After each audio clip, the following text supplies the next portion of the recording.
আমার মা সারা বছর বড় ভাইয়ের বাসায় থাকেন। প্রথমে আপত্তি করেছিলাম ভীষণ, কিন্তু মায়ের যুক্তির সাথে পেরে উঠতে পারেনি।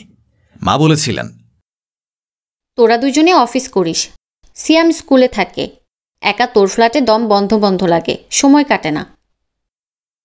টিভি দেখবেন, নামাজ পড়বেন, সময় কেটে যাবে। তোদের বাসায় বাবা অনেক গরম লাগে। দক্ষিণমুখী ঘরটা আপনার, জানালা খুলে আরাম করে ঘুমাবেন। মা কোনোরকম 1 সপ্তাহ থাকেন। খাবার টেবিলে নারকেলের দুধ দিয়ে চিংড়ি মাছের মালাইকারি দেখলে মায়ের কথা মনে হয়। মা খুব শখ করে খান। ঈশিতা সেদিন লেবু পাতা দিয়ে ঝাল ঝাল পাবদা মাছের ঝোল করেছিল। ভাতের নলা গলা দিয়ে যাচ্ছে না। আমার মায়েরও পাবদা প্রিয় মাছ।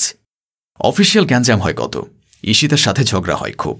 সেই সময় আমি মাকে মিস করি। মাকে স্বার্থপর মনে হয় ভীষণ। প্রথম রোজাই ঈশিতার অফিস ছুটি ছিল। গ্রোসারি শপ ঘুরে ইচ্ছামতো বাজার করে আনলো। ইফতার করতে বসে দেখি এলাহি ব্যাপার। 7-8 রকমের ফল, শরবত, লাচ্ছি, ফালুদা, কাটলেট, ভাজাভুজি আইটেম তো আছেই। ঈশিতা বলল, জিনিসপত্রের কি পরিমাণ দাম বেড়েছে জানো? 1 কেজি নাশপাতি 450 টাকা। আস্তে করে বললাম, নাশপাতি মায়ের প্রিয় ফল। ঈশিতা আমার মনের অবস্থাটা বুঝল। চলো কাল গিয়ে মাকে নিয়ে আসি, আমি গেলে মা না করতে পারবেন না। বড় ভাই থাকেন কলাবাগান এরিয়ায়। ছোট্ট 2খানা বেডরুমে গাদাগাদি করে 5 জন লোক বাস করে। শোবার জায়গা হয় না, তাই ডাইনিংয়ে খাট পাতা হয়েছে। এই ঘরে দীপু ঘুমায়। বড় ভাইয়ের ছেলে এবার এইচএসসি দিয়েছে। মা সোহার সাথে এক বিছানাতে ঘুমায়। পাখির খাঁচার চেয়ে বিগতখানেক বড় ঘরে বড় খাট রাখার জায়গা নেই। দুজনের ঘুমাতে কষ্ট হয়, তা খাট দেখলেই বোঝা যায়। টেবিলে সোহার বই খাতার স্তূপ, ওয়ার্ড্রোবের একটা ড্রয়ার মায়ের জন্য বরাদ্দ, আর সব সোহার সম্পত্তি। ছোটবেলা থেকে দেখেছি মা খুব শৌখিনভাবে থাকতে ভালোবাসেন। এখানে শৌখিনতার বালাই নেই। বড় ভাইয়ের কাটা কাপড়ের ব্যবসা আছে। ব্যবসায় লাভ লোকসান কেমন হয় জানি না, তবে ভাবির চেহারায় মলিনতার ছাপ। আর ফ্রিজ ভর্তি তেলাপিয়া মাছ দেখে সহজে আন্দাজ করতে পারি। দিনের বেলায় লাইট অন করে রাখতে হয়। মাথার উপর ফ্যান খ্যার শব্দ করে। মায়ের তবুও এখানে থাকা চাই। মাকে এবার সত্যি নিয়ে এলাম। 3টায় অফিস ছুটি। ঈশিতা রান্না করে, মা পাশে টুকিটাকি সাহায্য করে আর গল্প করে। দেখে মনটা ভরে যায়। রোজ অফিস যাওয়ার সময় জিজ্ঞেস করি, মা আপনার কি খেতে মন চায়? আমি বুড়া মানুষ, একটা হলেই হলো।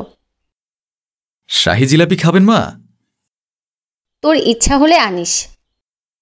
খাবার টেবিলে দেখি মায়ের মুখ অন্ধকার। তোরা তরকারিতে খুব ঝাল খাস। ঈশিতাকে বললাম ঝাল কমিয়ে রাখতে। পরদিন এত ভাজা পোড়া খেলে গ্যাস্ট্রিক হয়ে যাবে। মায়ের মুখ থেকে তবুও অন্ধকার সরে না। প্লেটে 1 টুকরো গরুর মাংস নিয়ে নাড়াচাড়া করেন। দীপু গরুর মাংসের কালাভুনা হলে 2 প্লেট ভাত খায়। ঈশিতা ঘুমাতে এসে বলে, মায়ের কি এমন দুঃখ বলো তো? কেন? মা নামাজ পড়তে বসে মোনাজাতে ভীষণ কান্নাকাটি করছে। পাশ ফিরে ঘুমানোর চেষ্টা করলাম। মায়ের দুঃখটা আর অজানা নেই। পরদিন শুক্রবার, মাকে নিয়ে বাজার করতে গেলাম। গরুর মাংস, শাহি জিলাপি আর বাকি যা যা মা খেতে ভালোবাসেন। মায়েদের স্বার্থপর ভেবে আমরাই ভুল করি। এক সন্তান ভারী হয়ে গেলে অন্য সন্তানের পাল্লায় ঢাল হয়ে দাঁড়ান, যেন দাড়িপাল্লার দুটো দিক সমান সমান থাকে। মায়েরা চিরকাল সমান সমান হয়ে ভালোবেসে যায়।